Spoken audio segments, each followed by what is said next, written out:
Assalamualaikum warahmatullahi wabarakatuh. Hai Sobat ASN dimanapun berada, bagaimana sekalian kabarnya hari ini? Semoga selalu sehat ya. Bertemu kembali dengan saya Mawaddah, peserta Latsar CPNS tahun 2021, golongan 3, angkatan 35, kelompok 1, NDH 02, Pemerintah Kabupaten Balangan, BPSMD Provinsi Kalimantan Selatan. Nah, di sini saya mendapat tugas dari Ibu Girianti Catur Lestari, AKSMM, tentang sintesa agenda 3 dan personal branding terkait manajemen ASN, pelayanan publik, dan Wolf Government atau disingkat dengan WOG. Nah, yang pertama kita bahas tentang manajemen ASN. Nanti yang akan kita bahas itu tentang kedudukan, peran, hak dan kewajiban, serta kode etik ASN, dan konsep sistem merit dalam pengelolaan ASN. Yang pertama kita bahas tentang kedudukan ASN, yaitu sebagai unsur aparatur negara yang menjalankan kebijakan yang ditetapkan oleh pimpinan instansi pemerintah, serta harus bebas dari pengaruh dan intervensi semua golongan dan partai politik. Kemudian di sini ada fungsi ASN. Fungsi ASN yaitu sebagai perencana, pelaksana dan pengawas penyelenggaraan tugas umum, pemerintahan, dan pembangunan nasional melalui pelaksanaan kebijakan dan pelayanan publik yang profesional, bebas dari intervensi politik, serta bersih dari praktik korupsi, kolusi, dan nepotisme. Kemudian selanjutnya di sini ada hak ASN. Yang pertama itu hak PNS. Nah, PNS itu berhak memperoleh gaji, tunjangan, dan fasilitas, cuti, jaminan pensiun dan jaminan hari tua, perlindungan dan pengembangan kompetensi. Kemudian di sini PPK juga punya hak atau berhak memperoleh gaji dan tunjangan, cuti, perlindungan dan pengembangan kompetensi. Kemudian apa saja kewajiban ASN? Yang pertama yaitu setia dan taat pada Pancasila, Undang-Undang Dasar 1945, NKRI, dan pemerintah yang sah. Yang kedua, menjaga persatuan dan kesatuan bangsa. Yang ketiga, melaksanakan kebijakan yang dirumuskan pejabat pemerintah yang berwenang. Yang keempat, menaati ketentuan peraturan perundang-undangan. Yang kelima, melaksanakan tugas kedinasan dengan penuh pengabdian, kejujuran, kesadaran, dan tanggung jawab. Selanjutnya, menunjukkan integritas dan keteladanan dalam sikap, perilaku, ucapan, dan tindakan kepada setiap orang, baik di dalam maupun di luar kedinasan. Selanjutnya, menyimpan rahasia jabatan dan hanya dapat mengemukakan rahasia jabatan sesuai dengan ketentuan peraturan perundang-undangan. Dan yang terakhir yaitu bersedia ditempatkan di seluruh wilayah Negara Kesatuan Republik Indonesia. Nah, di sini ada fungsi kode etik ASN. Sebelumnya di video agenda 2 sudah dijelaskan ada 12 kode etik ASN. Nah, apa saja fungsi kode etik ASN? Yaitu yang pertama, sebagai pedoman panduan birokrasi publik atau aparatur sipil negara dalam menjalankan tugas dan kewenangan agar tindakannya dinilai baik. Yang kedua, sebagai standar penilaian sifat, perilaku, dan tindakan birokrasi publik atau aparatur sipil negara dalam menjalankan tugas dan kewenangannya. Dan yang terakhir, yaitu etika birokrasi penting sebagai panduan norma bagi aparat birokrasi dalam menjalankan tugas pelayanan pada masyarakat dan menempatkan kepentingan publik di atas kepentingan pribadi, kelompok, dan organisasinya. Nah, di sini selanjutnya kita bahas tentang sistem merit dalam manajemen ASN. Bagi organisasi, merit mendukung keberadaan prinsip akuntabilitas yang saat ini menjadi tuntutan dalam sektor publik. Kalau bagi ASN, yaitu untuk menjamin keadilan dan juga menyediakan ruang keterbukaan dalam perjalanan karir seorang pegawai.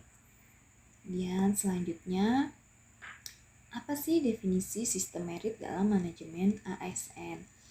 Nah, di dalam Undang-Undang Nomor 5 Tahun 2014 tentang Aparatur Sipil Negara, sistem merit itu didefinisikan sebagai kebijakan dan manajemen ASN yang berdasarkan pada kualifikasi, kompetensi, dan kinerja yang diberlakukan secara adil dan wajar dengan tanpa diskriminasi.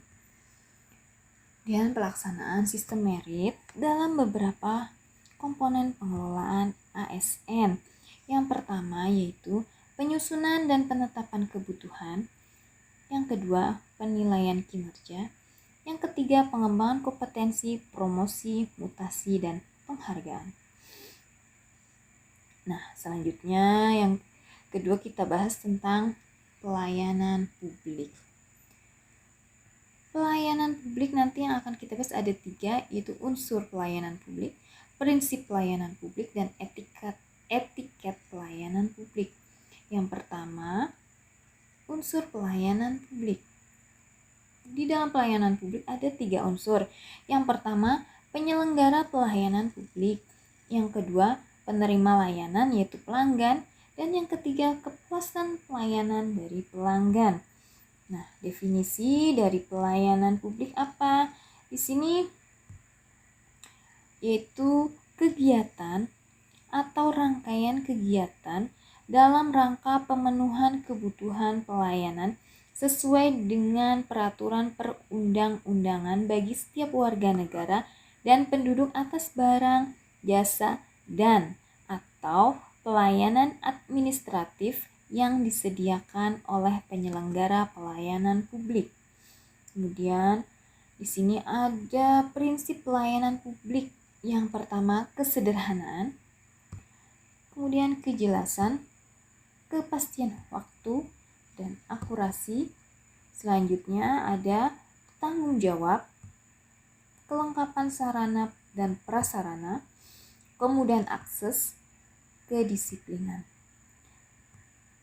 kesopanan, keramahan, dan yang terakhir yaitu kenyamanan. Nah, itu tadi prinsip dari pelayanan publik. Kemudian etiket pelayanan publik. Apa yang dimaksud dengan etiket? Etiket berasal dari bahasa Prancis yaitu etiquette, yang berarti aturan sopan santun dan tata cara pergaulan yang baik antara sesama manusia. Biasanya orang yang mengerti dan menghayati etiket akan lebih berhasil dalam pergaulan dan pekerjaan. Etiket mengajarkan kita untuk memelihara hubungan baik, bahkan memikirkan kepentingan dan keinginan orang lain. Kemudian selanjutnya etiket pelayanan publik. Di sini yang harus kita lakukan yaitu etiket dalam menyampaikan salam dan tegur sapa, etiket dalam bersalaman atau berjabat tangan. Kemudian etiket dalam bertamu atau menerima tamu, etiket dalam bertelepon, dan etiket dalam menangani keluhan pelanggan. Nah, ini yang harus kita lakukan sebagai ASN untuk meningkatkan pelayanan publik. Nah, kita bahas tentang konsep whole of government atau disingkat dengan WOG, yaitu sebuah pendekatan fungsi dalam ruang lingkup koordinasi yang lebih luas guna mencapai tujuan bersama dalam pembangunan kebijakan, manajemen program, dan pelayanan publik. Mengapa kita perlu WOG? Nah, di sini kita perlu WOG itu karena adanya dorongan publik dalam mewujudkan integrasi kebijakan, program pembangunan, dan pelayanan agar tercipta penyelenggaraan pemerintahan yang lebih baik.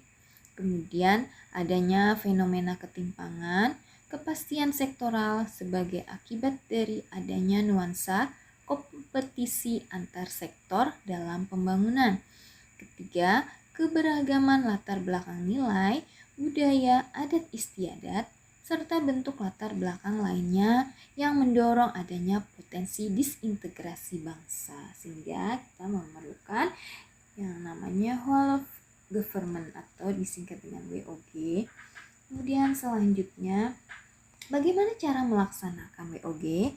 Nah, di sini yang pertama ada respon pemerintah terintegrasi, yang kedua menghilangkan sekat sektoral, yang ketiga kerjasama antar instansi pemerintah, kemudian melakukan kolaborasi, koordinasi, dan sinergitas.